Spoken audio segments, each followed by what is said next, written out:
Live at 5, we are less than 4 days away from the April 2nd election. Jackson County voters will have the final say on Chiefs and Royals stadium plans. If they approve a 3/8-cent sales tax extension, the Royals would build a ballpark on the East Crossroads and bulldoze Kauffman Stadium. The Chiefs, on the other hand, they want to renovate Arrowhead.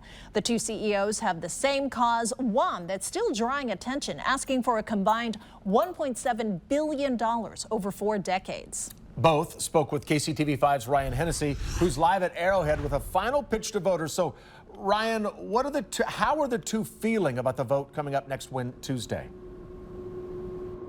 Yeah, Brad, so they're excited about the vote. They said that they believe Kansas City, the momentum that the city is actually experiencing is because of the Royals and the Chiefs. Now, if you add up everything that the teams have promised to pay back to the community, it still leaves Jackson County voters actually paying a check to John Sherman and Clark Hunt for $30 million every year for 40 years. So I flat out asked them, why should voters make this deal?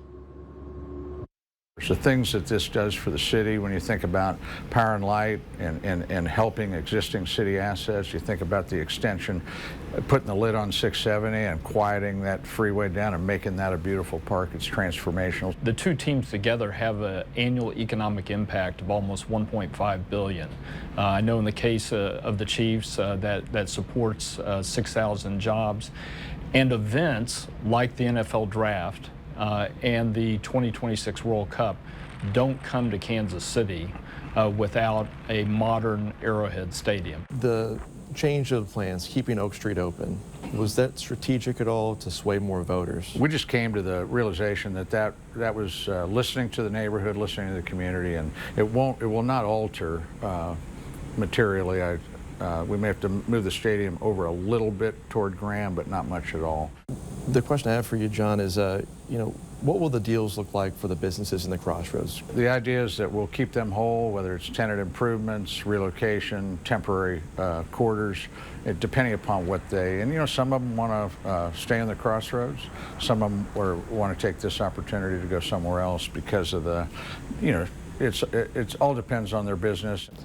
If it doesn't pass, what happens? My dad once called Arrowhead Stadium his favorite place on earth, and we want to continue that partnership. If it doesn't pass, we'll be in a difficult position. We have a building that'll be 60 years old at the end of the lease. We only have 7 years left on our lease, and stadium projects take many years to develop. So I think it goes without saying we'll have to evaluate our options. I'm not thinking about that right now, Ryan. Our heads are down. I'm very engaged in this process, as is Clark, with the community. We think this is a transformational project. Now, Clark Hunt also talked about what happens if they do demolish Kauffman Stadium. And he said he actually wants to use kind of what Phoenix, Arizona uses with the Cardinals. It's that big lawn that they have out there. So we'll have more on that online at KCTV5.com. Reporting from Truman Sports Complex, Ryan Hennessy, KCTV5. Yeah, really interesting conversation with those two. Ryan, thank you.